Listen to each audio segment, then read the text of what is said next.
Alors, on va parler aujourd'hui de contrefactuel, de futur non advenu, de possible. Évidemment, ça fait très largement écho au thème de cette nuit.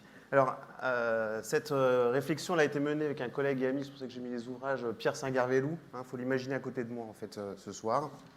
Donc, avec Pierre Saint-Garveloux, on s'est intéressé pendant des années à un raisonnement ordinaire, très banal, auquel tous ont recours quotidiennement. C'est le suivant. Si tel ou tel événement n'avait pas eu lieu, qu'est-ce que cela aurait changé au cours de l'histoire? Ce raisonnement-là, son nom savant, c'est raisonnement contrefactuel. C'est une question que nous nous posons tous pour apprécier un fait, pour évaluer l'impact d'un phénomène ou la pertinence de nos propres choix, qu'on les regrette ou qu'au contraire on s'en félicite. En gros, on mobilise ce raisonnement pour donner du sens à nos vies. Les psychologues ont démontré son importance dans les processus, notamment de la prise de décision. On hésite entre plusieurs options, dans l'apparition et le développement des émotions, comme le regret, le sentiment d'injustice, ou au contraire de soulagement et de satisfaction. Chaque fois, vous comparez ce qui a été avec ce qui aurait pu avoir été. En fait, cette question contrefactuelle, à l'issue de cette enquête, il apparaît qu'on la retrouve un peu partout dans le monde sous différentes formes.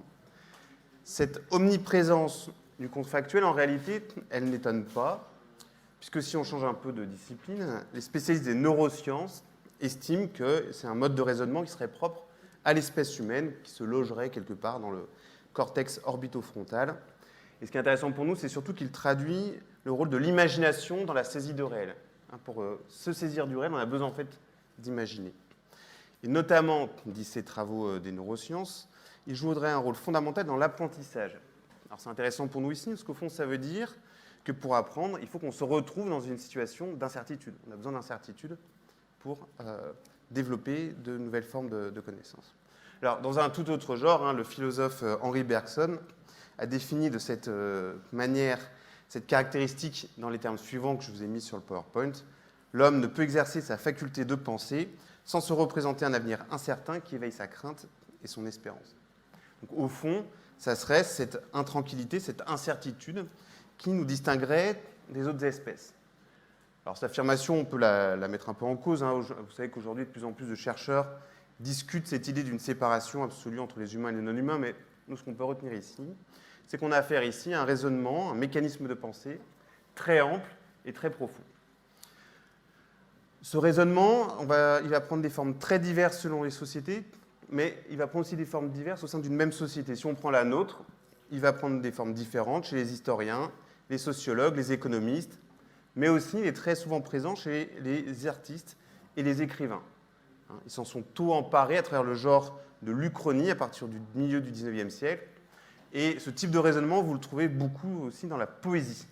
Je vous ai mis ici une citation de Charles Baudelaire qui, au milieu du XIXe siècle, dans ses Curiosités esthétiques, dit, je cite, « L'imagination est la reine du vrai, et le possible est une des provinces du vrai. » Je vous ai mis d'autres citations sympathiques que vous pouvez lire pendant que je parle. En réalité, ce qui est intéressant pour nous aujourd'hui, c'est que, loin de lasser les auteurs de littérature ou de cinéma, cette question contrefactuelle semble même de plus en plus les fasciner. On assiste en réalité depuis une vingtaine d'années à une montée en force des productions contrefactuelles. Cette question inspire des écrivains comme Philippe Roth dans Le complot contre l'Amérique en 2004, qui imagine la victoire du célèbre aviateur Charles Lindbergh contre Roosevelt en 1940 et fait basculer le pays dans le fascisme. On le retrouve au cinéma, comme je vous ai mis le deuxième film, Inglourious Basterds de Quentin Tarantino, qui relate l'assassinat de Hitler dans un cinéma en 1944 par des chasseurs de nazis. Certains d'entre vous ont peut-être regardé Once Upon a Time in Hollywood, du même Tarantino, cette semaine, dans lequel Sharon Tate ne meurt pas. Ces deux exemples ont l'air très fantaisistes, mais en réalité, ils traitent des points historiques importants. Par exemple, pour le premier, ils nous soulignent un phénomène oublié, qui est la montée réelle de l'antisémitisme aux États-Unis pendant les années 30-40. Les contrefactuels, ça permet de rendre ça beaucoup plus sensible. Il y a beaucoup d'autres films que vous connaissez sans doute, comme Yesterday, en 2019, vous savez, les Beatles qui disparaissent. Des blockbusters comme X-Men Days of Future Past sont aussi des productions qui jouent du « et si ». Et si on intègre la bande dessinée ou les jeux vidéo qui en sont friands, on voit bien qu'on a affaire à un véritable phénomène culturel de grande ampleur. Je vous ai mis ici un extrait de bande dessinée et puis une interrogation sur les liens entre uchronie et jeux vidéo. Alors, ce qui nous intéresse ici, c'est que la multiplication de ces productions culturelles d'inspiration contrefactuelle s'explique en partie par la conjoncture actuelle, c'est-à-dire par l'ère du temps dans lequel on est. Ce type de raisonnement, très vraisemblablement, il est favorisé par la période d'incertitude, donc le mot est là, que nous traversons. Une période marquée, mais ça vous commencez à le savoir, par la confusion croissante entre réel et fiction, par l'accélération de la mondialisation, la dite fin des grandes idéologies, celle également de l'idée de progrès, ce qu'on appelle la crise du futur, avec cette difficulté qu'on a à se projeter dans l'avenir, la prise de conscience du dérèglement climatique, et puis le surgissement d'événements apparemment inexplicables, comme la pandémie mondiale du Covid-19. Ça, c'est ce qu'on disait il y a 2 ans avec Pierre. Maintenant, il faudrait rajouter l'Ukraine. Vous voyez, chaque année, en fait, apporte son lot d'événements inexplicables. Et vous noterez qu'on ne peut pas s'empêcher de penser sur le mode de SI.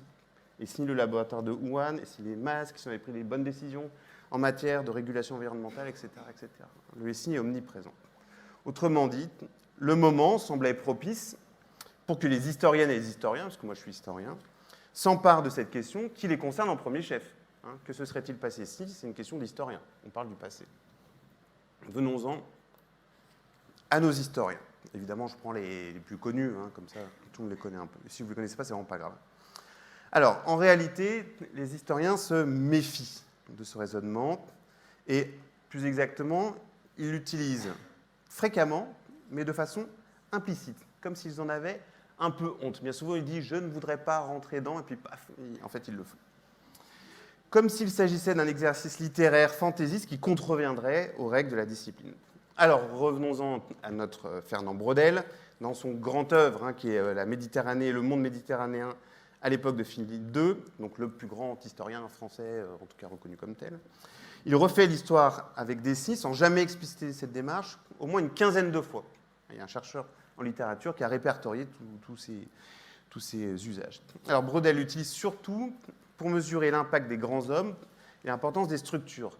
Donc, je vous ai mis le petit extrait, l'Europe, s'acheminant d'elle-même vers la construction d'un vaste État, ce qui aurait pu changer avec le destin différent de Charles Quint, c'est la figuration du jeu impérial, non le jeu lui-même. Vous noterez que c'est assez bien écrit au passage. Ce qui fait que quand un historien, en fait, évoque dans son ouvrage le rôle décisif ou secondaire d'un personnage, le caractère inévitable d'un conflit, une occasion manquée, un drame évité, chaque fois, en fait, il a imaginé un autre devenir historique. Chaque fois, il a fait des contrefactuels implicites sur lesquels repose son analyse. Alors, cette méfiance des historiens professionnels, évidemment, elle n'est pas complètement injustifiée. Il suffit de regarder ça. L'histoire contrefactuelle n'est pas exemple de risque pour le chercheur. À l'évidence, bien des récits de ce type posent problème. Ceux qui se perdent dans les spéculations métaphysiques, ceux qui estiment que tout est hasard, ceux qui se fondent sur une causalité trop simple, du type si Hitler n'avait pas existé, il n'y aurait pas eu de Seconde Guerre mondiale. Tout cela n'est pas très utile. Et je ne parle pas encore de ceux qui font intervenir des extraterrestres en plein Second Empire pour faire gagner la France face aux Allemands, qui est l'objet d'un roman assez célèbre dit de steampunk. Le contrefactuel, dans ces cas-là, révèle surtout les défauts de l'enquête ou du raisonnement du chercheur. Alors, il faut préciser un peu à quel moment est-ce qu'il va être intéressant ou pas. En fait, c'est un genre particulier d'histoire contrefactuelle qui pose problème à l'historien. Celui qu'on connaît a priori le mieux, c'est l'histoire alternative, les uchronies. En fait, dès qu'on imagine ce qui aurait pu advenir loin au-delà du point de bifurcation, on bascule dans autre chose. Alors, ce qu'il faut bien comprendre, c'est que pour nous, cette autre chose n'est pas dénuée d'intérêt. Ce qu'on dit simplement, c'est que pour l'historien, on sort de son domaine. Mais pour les littéraires et les romanciers, c'est une ressource magnifique, puisque le lecteur, donc vous, a priori, sauf si vous êtes auteur, est amené à comparer en permanence l'histoire fictive avec l'histoire réellement advenue. Il y a une dimension participative beaucoup plus forte qu'avec un autre type d'écrit. Alors, je vous donne juste un exemple. Dans cet ouvrage de Louis-Napoléon Geoffroy-Château, Napoléon, la conquête du monde, qui est une des premières uchronies en tant que telle. Dans cette histoire donc alternative, qui est fausse, Napoléon survit jusqu'en 1832 et multiplie les conquêtes.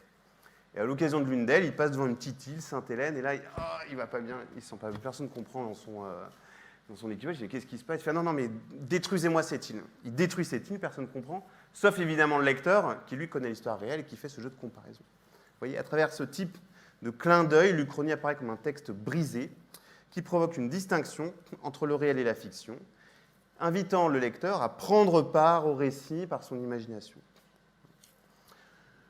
L'Uchronie peut également devenir un outil moral, on le voit aussi beaucoup dans le débat actuel, pour les avocats notamment lorsqu'ils tentent d'obtenir des réparations pour les préjudices de l'histoire, comme la traite et l'esclavage des captifs africains. C'est un débat qui est très présent, notamment outre-Atlantique. Le raisonnement a été résumé par un politiste, Daniel Tété aux Abouclés, que je vous ai mis la citation ici.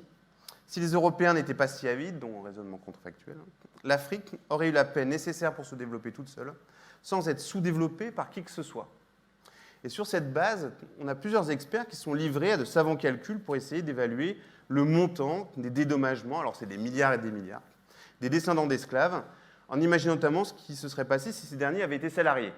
Si au fond chaque esclave avait eu un salaire, même minime, ça aurait fait une somme énorme qu'il faudrait rembourser à un moment ou à un autre. La traite et la colonisation, donc argument de ces avocats, auraient bouleversé ce qu'ils appellent le cours normal de l'histoire, et c'est là où l'historien est gêné par cette notion, parce qu'il n'y a pas de cours normal de l'histoire, en empêchant le développement du commerce intracontinental africain et en accélérant le développement économique de l'Europe. Tout ça, vous voyez bien, ça a un intérêt. Mais pour le chercheur en histoire, cette histoire alternative risque d'être contre-productive. Non seulement elle semble contrevenir aux règles de la discipline historique, on n'a plus de sources, on part très loin, mais en plus, en mobilisant pour combler ce qui n'est pas advenu des opinions ou des schémas convenus, on risque de tarir plus que de stimuler l'imagination historienne. Simplement, ce n'est là qu'une des formes possibles de ce raisonnement, et on va en voir d'autres, la manière dont elles peuvent être utilisées en histoire, la manière dont l'incertitude peut devenir un lieu de l'enquête historique. Je passe à mon 4e point pour ceux qui prennent des notes. Alors, en réalité, ce qu'il faut bien comprendre, on pourrait revenir dans la discussion, c'est que ce raisonnement-là, dans la mesure où c'est une pensée des relations dans le temps, il est indéterminé. C'est-à-dire qu'on peut l'utiliser pour les analyses les plus sérieuses comme les plus loufoques, les plus scientifiques qui cherchent à établir des causalités, comme les plus interprétatives qui essayent de s'immerger dans le passé en question. Tout dépend en fait de la façon dont le chercheur l'utilise. Alors, en réaction à cette version souvent littéraire, se sont développés d'autres usages, cette fois beaucoup plus scientifiques. Ce qui est intéressant, c'est que ce n'est pas tellement les historiens, mais les autres chercheurs en sciences sociales qui l'ont mobilisé pour renouveler leur propre vision de l'histoire. Alors, parmi ceux-là, ils sont extrêmement célèbres. Le plus important d'entre eux, c'est le premier, je vous l'ai mis, c'est un sociologue qui s'appelle Max Weber, qui est le premier à théoriser explicitement l'usage de l'approche contrefactuelle dans un petit texte qui s'appelle « Essai sur la théorie de la science ». Alors, lui, il dit que cette analyse, elle seule, peut conférer à l'histoire un statut de science. Sans cela, au fond, l'histoire ne fait que balbutier de faux raisonnements sur des faits mal interprétés. Elle permet de mesurer, dit-il, la signification historique d'un événement, par exemple une bataille. Pour cela, vous devez sélectionner une cause parmi une infinité d'autres, et pour prouver l'existence d'une relation entre cette cause et le fait, vous devez faire abstraction de celle-ci ou la modifier, ce qu'on appelle une expérience imaginaire. Cette expérience-là permet de déterminer ce qu'il appelle des possibilités objectives qui, selon lui, autorisent le chercheur à hiérarchiser des causes et à mesurer la portée historique d'un événement. Tout ça a été très abstrait. On va donner un exemple beaucoup plus concret, tiré cette fois plutôt des économistes, qui ont eux aussi utilisé cette démarche en histoire. L'économiste en question, il est également très célèbre, il s'appelle Robert Fogel, et il a écrit un ouvrage en 1964 sur le chemin de fer et la croissance économique américaine. Il s'attaque là à une idée classique, l'idée au fond que le train aurait été indispensable au développement de l'Amérique du Nord. Une idée qu'on trouve encore aujourd'hui. Alors pour discuter cette idée, qu'est-ce qu'il fait tout simplement? Il enlève le train et à la place il met un autre type de transport, ici les canaux de navigation. Il fait toute une série de projections statistiques et il montre au fond que sans le chemin de fer, le niveau de croissance aurait été à peu près le même en 1890. Donc le train, au fond, n'a pas un impact aussi important, c'est une mythologie américaine. Alors ces présupposés, en réalité, ont donné lieu à beaucoup de discussions, la démonstration n'est pas complètement convaincante, mais aujourd'hui, nombre de sociologues et d'économistes utilisent des modélisations très sophistiquées de ce raisonnement qui permettent de penser un espace des contraintes et un champ des possibles. Se demander, au fond, pourquoi le monde est ainsi et pas autrement. C'est ça la base. Et ça, c'est le point de départ de toute réflexion critique. C'est l'un des principaux outils de réflexivité en sciences sociales. Pourquoi le monde est ainsi et pas autrement. Alors, du côté de l'histoire, cette démarche permet de remettre au centre du travail des historiens l'imagination. Parce qu'évidemment, quand on imagine ce qui n'est pas advenu, on essaye de rentrer dans cette zone-là. Contrairement à ce qu'on imagine spontanément, l'imagination n'est pas ennemie de l'histoire. Elle va avec lui. Pourquoi? Parce que la connaissance historique est, selon une expression célèbre, indirecte, indiciaire, conjecturale. Alors, indirecte, en fait, c'est très simple. L'historien n'a pas vécu l'époque qu'il étudie. Elle lui est étrangère. Indiciaire, parce que du coup, l'histoire est une connaissance par trace. Vous avez besoin des archives, donc elle est incomplète. Et conjecturale, parce que sur cette base-là, vous n'avez pas d'autre choix que de recourir à l'imagination pour émettre des hypothèses de travail. Ce qui fait que l'histoire, souvent, on dit que c'est une discipline qui est entre science et littérature. Elle a un statut un peu flou. Et ce raisonnement contrefactuel, utilisé à certaines conditions, peut constituer un outil pertinent, parfois nécessaire, pour prolonger la réflexion historienne. Alors, je ne reviens pas ici sur les liens de causalité, mais je vais m'intéresser à ce qui concerne plus directement notre thème de ce soir. Cette démarche permet notamment de lutter, selon l'expression de Paul Ricoeur, contre la fascination du révolu. Elle permet de défataliser l'histoire. Elle a une vertu très nette, c'est qu'au fond, elle rappelle que notre passé a été le futur des personnages historiques qui ont leur propre perception des événements. Il s'agit en gros de faire droit à l'incertitude du passé, ne pas faire comme si on connaissait la suite, et sachant cette suite, celle-ci était nécessaire. On rouvre le jeu avant la suite des opérations. Alors, un exemple très célèbre, je vous ai mis ici une citation de Mona Ozouf. Donc, dans son ouvrage qui s'appelle Varennes, qui traite de la fuite du roi Louis XVI le 20 et 21 juin 1791. Vous savez, on est en pleine Révolution française, et le roi essaye de fuir pour rejoindre des troupes et arrêter la dynamique révolutionnaire.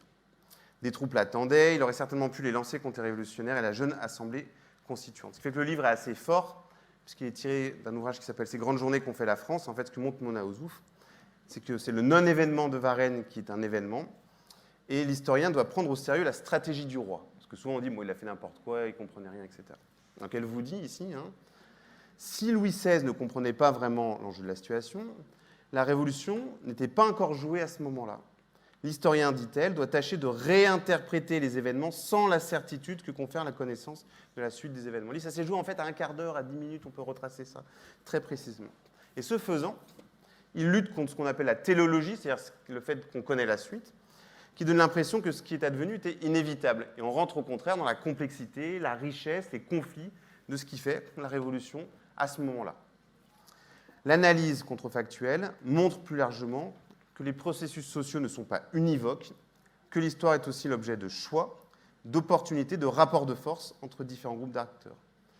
Elle permet donc, au lieu d'avoir une histoire toute droite, d'éprouver un devenir plus irrégulier du cours de l'histoire en réintroduisant des aspérités, des tensions, des conflits, et on a là une histoire plus humaine qui bouscule les déterminismes trop lisses ou les fausses continuités des temps. Alors, dans un autre registre, cette même approche peut contribuer à se défaire de certaines de nos évidences contemporaines. Vous allez voir, en fait, c'est un ouvroir. Par exemple, pour les grandes catégories de l'entendement historique, les périodes canoniques, les notions comme révolution industrielle, si vous réfléchissez bien, à chaque fois qu'on parle de révolution industrielle, en fait, on fait un contrefactuel, on compare avec un modèle type. Les États-nations, alors on a plusieurs exemples, mais je vous en ai pris un qui traite plutôt de l'Inde. L'argument est le suivant, il a emprunté à un sociologue qui s'appelle Immanuel Wallerstein et qui vous dit la chose suivante. Si les Français avaient, comme le projetait le gouverneur Dupleix, conquis la moitié méridionale de l'Inde au XVIIIe siècle, l'Union indienne actuelle n'aurait jamais existé. Et au contraire, les savants français et anglais se seraient appliqués à expliquer que la civilisation dravidienne du sud de l'Inde n'a strictement rien de commun avec les populations indo-européennes du Nord, colonisées par les Britanniques. Donc on aurait imaginé au fond deux mondes reconstruits comme radicalement différents. À la lumière de cette expérience contrefactuelle, Le sociologue constate au fond que les frontières de ce que nous appelons l'Inde n'étaient pas prédéterminées par la longue histoire de cette région, comme on le dit très souvent. En réalité, l'Inde résulte d'un phénomène contingent et récent, qui est la colonisation britannique, parce qu'auparavant, on avait une succession plutôt de royaumes. Il rappelle, dans ce cas, que c'est bien le présent qui détermine le passé, et non l'inverse. Vous voyez, ça, c'est un des exemples des usages de ce raisonnement. Ça montre la dimension construite de l'histoire, et ça permet d'ouvrir en permanence les phénomènes historiques. Alors, je vais terminer avec deux exemples plus précis qu'on a tirés de l'ouvrage. On va se déplacer un petit peu, hein, on en profite pour faire un petit mouvement à l'échelle du monde. On va se déplacer en Chine pour montrer un déplacement peut-être plus net encore de perspective et pour montrer aussi qu'on peut s'appuyer sur les archives. Parce qu'une critique qu'on fait souvent, c'est au fond, mais ce raisonnement, vous abstenez des archives. En réalité, non. Alors, on va prendre un exemple que les historiens pensent bien connaître, et vous sans doute aussi, qui est la fameuse révolte des boxeurs chinois en 1900. C'est cette révolte des boxeurs qui se solde par la défaite face aux grandes puissances mondiales, la France, la Grande-Bretagne, les États-Unis, la Russie, le Japon. L'idée qu'on a souvent, c'est qu'au fond, ils ont très facilement battu des jeunes rebelles dans le nord-est et l'Empire du Milieu. Donc pas vraiment de discussion. Mais si on pose la question contrefactuelle, et si les Chinois avaient remporté la guerre des boxeurs? Ça nous invite à revisiter cette séquence historique. Tout d'abord, on s'aperçoit dans les archives qu'en fait la question obsède les Occidentaux sur place à l'époque. En réalité, à plusieurs reprises, les alliés occidentaux et japonais ont failli perdre face aux soldats chinois, très efficaces sur le terrain, et ils subissent même plusieurs défaites militaires. On a également d'excellents régiments chinois très bien entraînés qui ne combattent pas les Européens, car leurs chefs ont signé des traités de paix séparés avec les puissances étrangères, et on a très peur, au fond, qu'ils se décident à rentrer dans la bagarre. Donc on a toute une production de futurs non-advenus. Que se passe-t-il si, au fond, ils venaient nous attaquer? Ces futurs non-advenus guident les acteurs du passé dans les concessions de Tianjin, assiégées par les boxeurs à l'été 1900. En fait, les Européens, saisis de terreur, élaborent un plan d'assassinat de leurs femmes et enfants pour ne pas tomber entre les mains des Chinois. Ces éléments-là permettent de reconstituer cet état d'esprit très particulier, ce véritable conditionnement psychologique fait de ces anticipations non réalisées, qui va expliquer le déchaînement incroyable de violence après la prise de la ville chinoise. Les étrangers massacrent en effet, sans raison apparemment, en fait on comprend la raison maintenant, une partie de la population civile chinoise le 14 juillet 1900, puis dans les jours qui suivent. Mais on peut aller un peu plus loin. Cette même question contrefactuelle, et si les Chinois avaient remporté la guerre des boxeurs, ça permet de revisiter le cadre d'entraînement traditionnel de la guerre, avec l'idée qu'au fond, il y a des vainqueurs et des vaincus, ce qui a l'air d'aller soi, comme ça. En fait, au lendemain du conflit, en 1900, une grande partie de la population chinoise ne s'estime pas vaincue. C'est ce que montrent par exemple les placards et les gravures contrefactuelles. Et c'est un de ces placards que vous voyez ici, qui décrit en fait une bataille chinoise qui n'a pas eu lieu. Du point de vue chinois, la grande victoire occidentale reconstruite après coup n'en est pas une. L'histoire contrefactuelle invite donc, en fait, pour bien des Chinois, et notamment pour les autorités impériales, il valait mieux, selon une lecture néo-confucéenne, assurer le maintien d'un ordre stable et dans la durée, plutôt que de remporter une simple bataille. Autrement dit, du point de vue chinois, ce qu'on estimait être une grande victoire occidentale, reconstruite après coup, n'en est pas une, bien au contraire. C'est plutôt un coup bien joué de leur part. Donc, cette histoire contrefactuelle nous invite à aller au-delà des discours surplombants et à nous défaire d'une vision eurocentrée du développement historique qui voudrait qu'au fond, cette victoire était inévitable. Vous voyez bien qu'ici, il faut refaire l'histoire, il faut revenir aux archives, comprendre la situation réelle, etc., etc. Deuxième exemple, on se déplace toujours dans le temps et dans l'espace. On va aller vers une révolution française qui est celle de février à juin 1848. Toujours dans les archives, ce même raisonnement peut permettre à l'historien d'appréhender les futurs craints et espérés des acteurs, notamment pour saisir plus finement les moments d'ouverture de possibles, comme les guerres et les périodes révolutionnaires.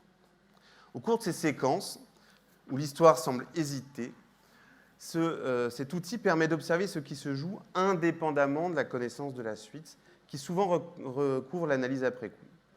Alors c'est avec ça c'est cet exemple-là qu'on va développer à partir de la Révolution de 1848. Elle est intéressante parce qu'elle a souvent été lue, donc c'est la deuxième révolution du XIXe siècle française. Elles ont été lues à partir de la fin, c'est-à-dire l'avènement de la République, l'un des ouvrages les plus célèbres de Maurice Agulon, parle d'apprentissage de la République. Donc toute la lecture est faite en fonction de cette issue, et ça masque le reste. Donc avec Pierre Singuervelou, on a mobilisé cette analyse qui permettait donc de s'émanciper de cette approche et au fond de prendre en compte tout ce qui précède et qui n'a pas été opérant. L'historien peut notamment prendre en compte les changements rapides de situation et de stratégie. Et on comprend mieux pourquoi dans les archives, les gens parlent de vertige, de remous, de torrent. Concrètement, ça change tout le temps. On peut également prendre en compte l'expression des futurs autres, dont les échos ne cessent de porter ensuite et d'être actualisés après les événements, même s'ils n'ont pas eu lieu. C'est le cas des espoirs de restauration de la monarchie, mais aussi de la possibilité d'une république démocratique et sociale des ouvriers, qui n'a pas eu lieu, mais qui va nourrir ensuite d'autres révolutions, comme la Commune, etc., etc. Plus largement, on voit à ce moment-là un foisonnement d'attentes et de promesses qu'on lit dans les innombrables pétitions, et on comprend qu'on ne peut pas comprendre cet événement en ayant simplement en tête la ligne de mire républicaine. L'événement est beaucoup plus riche. L'histoire, vous le savez sans doute, est souvent écrite par les vainqueurs et a tendance, selon la belle formule de Walter Benjamin, à écraser les potentialités inaccomplies du passé. En restituant la parole des perdants de l'histoire, la démarche contrefactuelle autorise un renversement de perspective et elle bat en brèche l'idéologie du réalisme en politique selon laquelle il n'y a pas d'alternative. Alors,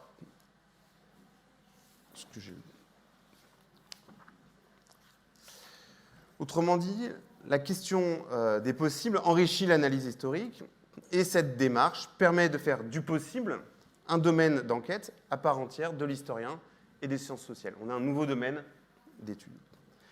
Comprise ainsi, et ça sera mon dernier point, cette démarche peut en dernier lieu renforcer en retour la fonction sociale de l'histoire dans le présent de deux manières. C'est-à-dire qu'en fait, on va revenir à notre constat de départ sur la situation de doute et d'incertitude que nous traversons.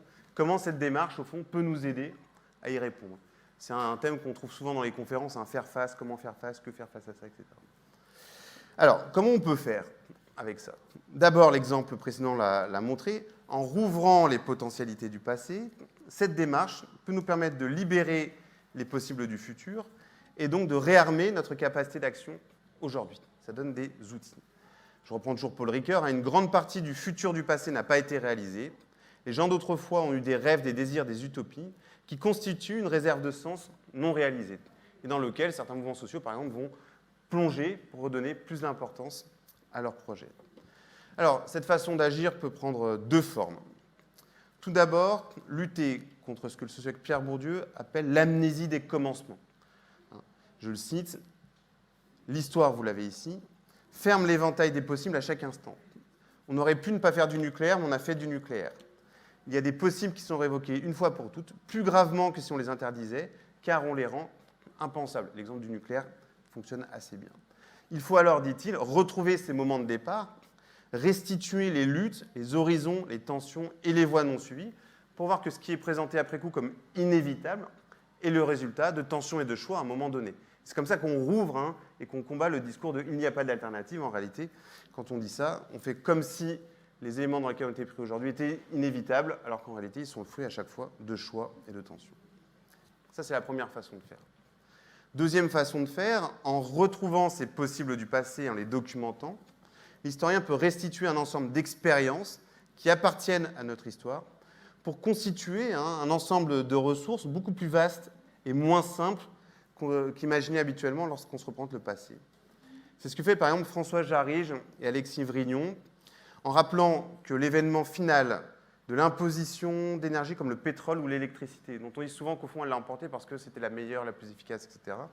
En réalité, quand on réétudie le moment où elle s'est imposée, ça n'allait absolument pas de soi, et qu'au même moment, d'autres innovations avaient eu lieu. Par exemple, pour le 19e siècle qu'il étudie lui, au même moment, on avait des innovations dans le domaine de la traction hydraulique, de la traction animale, qui auraient pu fournir des ressources permettant également le même développement économique.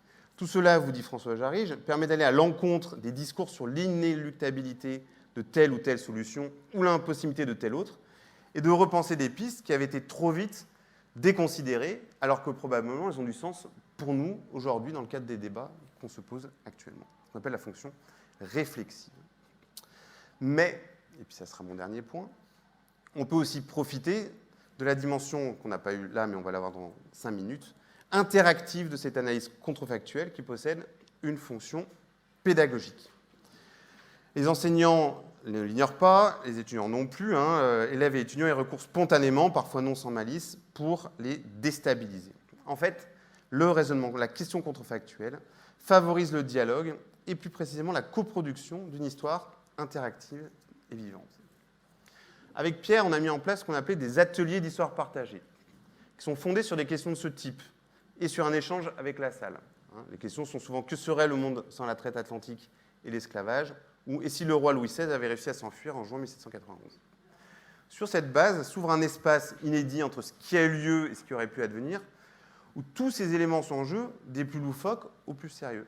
On est dans un espace ni vrai ni faux, donc un espace de discussion et d'interprétation, où la parole des participants peut mieux se faire entendre, puisqu'elle n'est pas jugée. Chacun alors apporte son savoir, son ignorance, ses impressions, pour participer à la discussion sur l'histoire. La frontière entre bons et mauvais élèves s'estompe, tout le monde a le droit de jouer et de se tromper. Quant à l'historien qui participe à la discussion, pour lui c'est un exercice périlleux, parce qu'en fait il perd le contrôle du récit, mais il ne peut pas se départir de sa rigueur méthodologique. La démarche pousse à assumer une dimension réflexive de l'histoire comme une œuvre ouverte que le lecteur ou l'auditeur contribue à produire. Et les participants, en général, retrouvent, en jouant sérieusement, la dimension expérimentale de l'histoire. Bien souvent, ils retrouvent les grands raisonnements des historiens, d'ailleurs. Donc c'est à la fois rassurant pour eux et moins pour les collègues. Ce dispositif peut favoriser ainsi un débat de type démocratique, en mettant en œuvre une discussion collective où chacun peut prendre la parole sans que les connaissances soient avant de soigner, mais sans qu'elles se trouvent pour autant placées dans une position surplombante.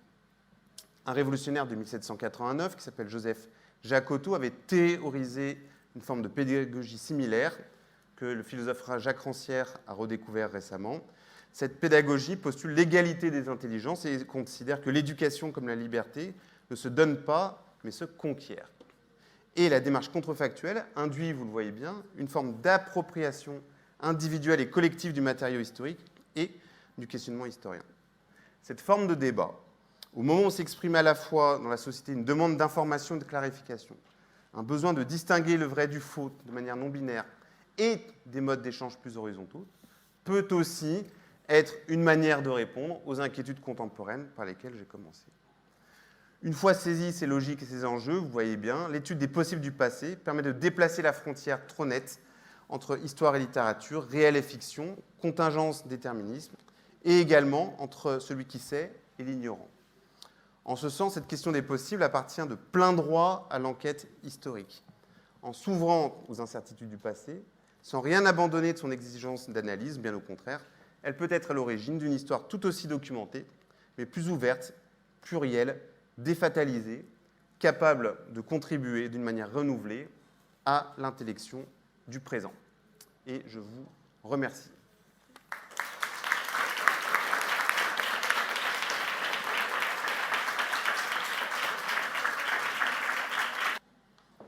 N'hésitez pas, c'est toujours les premières les plus difficiles et après, c'est un sujet où tout le monde peut participer, c'est ça qui est assez intéressant. Bonsoir et merci Bonsoir. pour la présentation. J'ai une question assez simple pour le coup.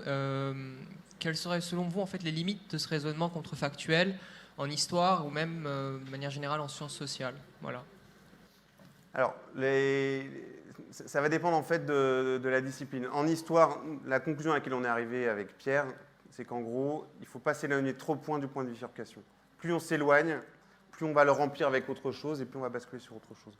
Mais pour certaines disciplines, notamment l'économie ou la sociologie, qui recourent à des modèles d'analyse, à des statistiques, ça vaut aussi pour la climatologie et autres. En fait, dès que vous utilisez un modèle, vous produisez des contrefactuels. Dans ce cas-là, ils peuvent être portés sur des échelles beaucoup plus grandes. Ils sont valables tant qu'ils dépendent du modèle de départ. Donc là, on peut être sur des échelles d'une décennie, d'un siècle, voire au-delà. Merci pour la séance. J'ai une question à propos de... est-ce que c'est bien ce que vous dites quelque chose qui vient d'une méthode ou de l'historiographie? Parce que quand je pense à l'historiographie, je pense, par exemple, quels sont les événements les plus importants, quels sont les personnages historiques les plus importants. Et j'ai le sens que ce que vous dites, c'est quelque chose qui est plus méthodique. Comment est-ce qu'on fait l'histoire? Est-ce que c'est ça? Oui, complètement. En fait, il y a deux versions. Celle que j'ai appelée l'Uchronie, elle s'appuie souvent sur cette image de grands hommes, de grands événements, etc.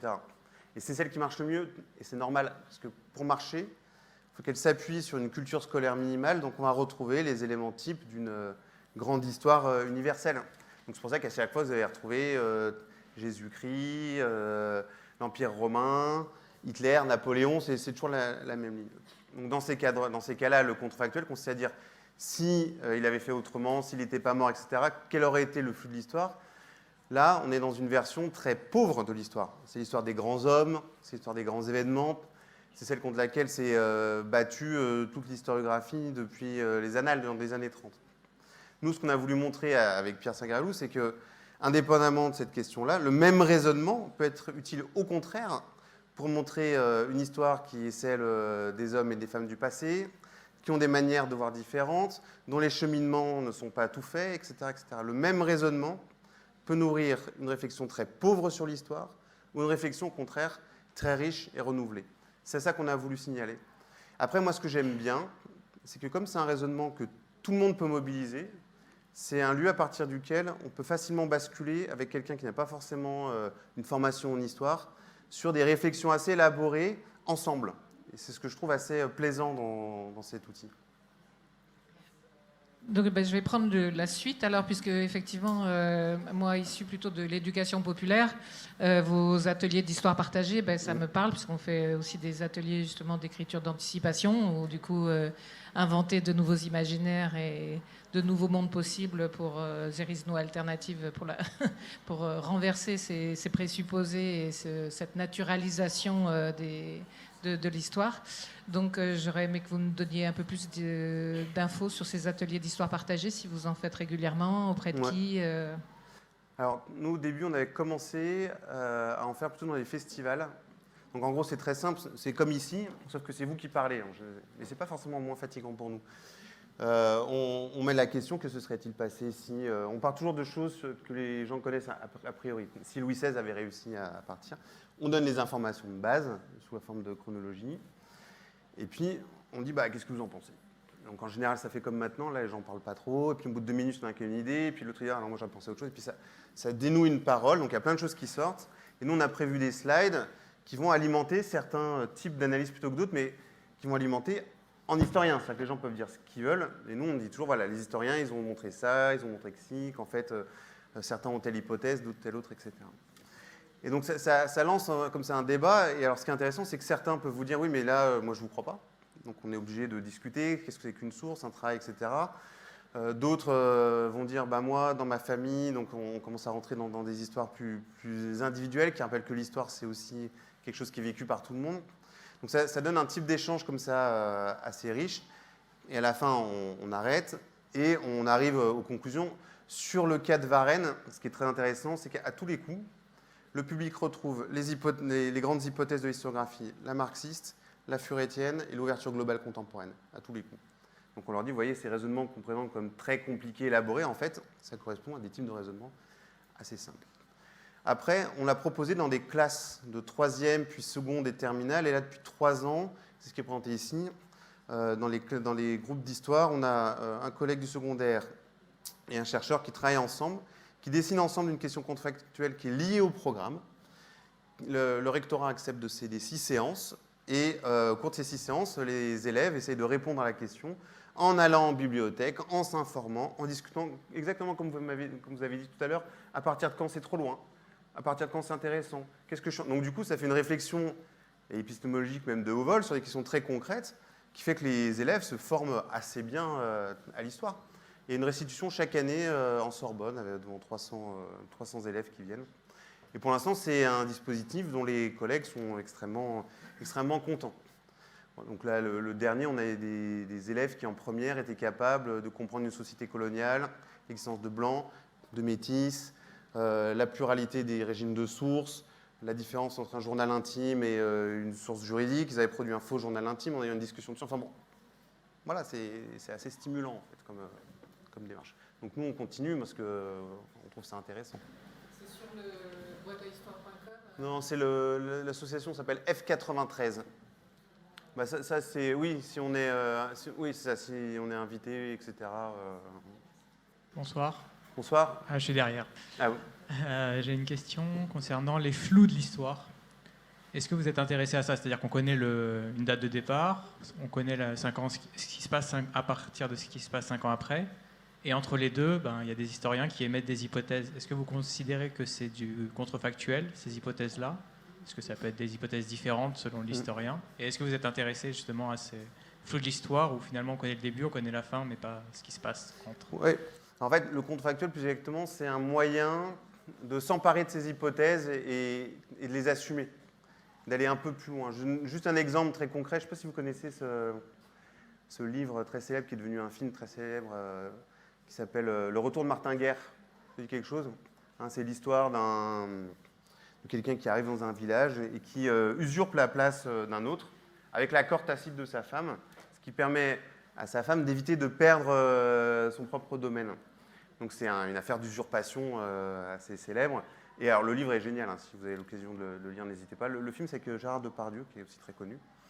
Et en fait, ce que dit, donc c'est une historienne qui s'appelle Nathalie Zemon Davis, elle dit, en fait, quand j'étais dans mes archives, j'étais obligé de demander qu'est-ce qui se serait passé, ne serait-ce que pour identifier l'usurpation. Et elle dit, elle parle de laboratoire de l'historien. En fait, et c'est normal. C'est-à-dire, il y a ce que vous dites, il y a le point A et le point B, mais même dans un point A, vous prenez vos sources. Vos sources, elles sont trouées. Si vous voulez comprendre ce qui s'est passé autour de vos sources, vous êtes obligé de faire des raisonnements de type contrefactuel.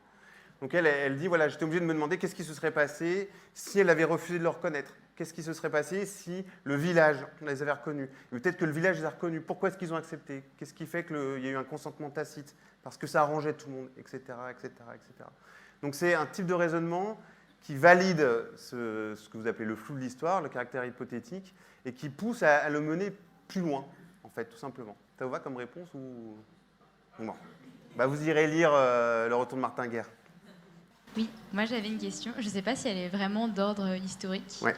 mais je me demandais, est-ce qu'il n'y aurait pas un risque à ces structures contractuelles pour l'humanité de s'enfermer dans une sorte d'illusion et qui la pousserait à toujours réfléchir à ce qui aurait pu se passer sans vraiment se concentrer sur peut-être la réalité des faits historiques et du déroulement de l'histoire? Alors c'est une question très importante, mais c'est ça qui est bien aussi avec ce sujet, c'est qu'à chaque fois les gens disent « Ah, j'ai une question, je ne suis pas sûr d'être dans le sujet », en fait, on y est toujours. Non, c'est une question très importante. Alors, on peut répondre quasiment à l'inverse, c'est-à-dire que vous ne pouvez pas saisir le réel sans faire des projections contrefactuelles. Sinon, vous êtes noyé dedans. Vous êtes obligé de comparer en permanence ce qui a été avec ce qui aurait pu avoir lieu. Si vous voulez établir un fait, une série d'événements, vous êtes obligé d'établir une série de non-faits, ne serait-ce que pour leur donner de la consistance. Le risque que vous décrivez, c'est ce que j'avais appelé l'Uchronie, c'est-à-dire que si on développe des raisonnements contrefactuels, des univers contrefactuels fermés sur eux-mêmes, à ce moment-là, on s'enferme dans une boucle qui est nourrie en plus que de soi-même, donc elle est moins intéressante. Mais tant que c'est mis en œuvre par des romanciers, des littéraires, des spécialistes de jeux vidéo, qui vous disent que ce n'est que de la fiction, ce n'est pas grave. En fait, ce qu'il y a de grave, c'est quand on fait comme si cette fiction était vraie. C'est ça le problème. Mais tant qu'on vous dit que ce n'est pas vrai, on fait n'importe quoi, on réfléchit sérieusement, tout va bien. Mais pour se saisir du réel, vous êtes obligé de faire des comparaisons avec ce qui aurait pu avoir lieu. Là, c'est tourné vers l'histoire, mais est-ce que vous faites un pont avec la méthode des scénarios qu'on utilise pas? Alors là, c'est effectivement, on est tourné vers le passé, mais vers le futur. Je vois des ressemblances avec les méthodes des scénarios. Et a fortiori, relire des scénarios qui ont été écrits il y a 30 ans, peut-être que la démarche contrefactuelle pourrait servir à éclairer pas mal de choses. Merci. Oui. Il y a deux choses dans votre question, il y a deux choses un peu différentes. Il y a tout d'abord ce qu'on appelle la prospective, c'est-à-dire à partir de maintenant, on imagine ce qui pourrait se passer dans 10, 20, 30. Bon, pour l'instant, il faut reconnaître que les scénarios ne sont pas super optimistes. Bon, on espère que ce ne sera pas le cas. Ça, l'historien, ce n'est pas tellement son domaine. Il va vous dire, moi, le savoir que j'apporte, il ne vous donne pas des clés pour l'avenir, c'est à vous de vous débrouiller en fait. Ce qu'on vous apporte, c'est des outils pour élargir ce qu'on estime être notre passé, mettre en doute des certitudes, comme ce que j'ai dit pour l'Inde, ça fonctionne avec d'autres exemples, si vous voulez, je vous en donnerai tout à l'heure pour la notion de siècle ou autre. Et puis après, c'est des sociétés humaines, donc c'est aux humains entre eux de réfléchir, de se débrouiller pour mener leur avenir. Ça, c'est le premier point.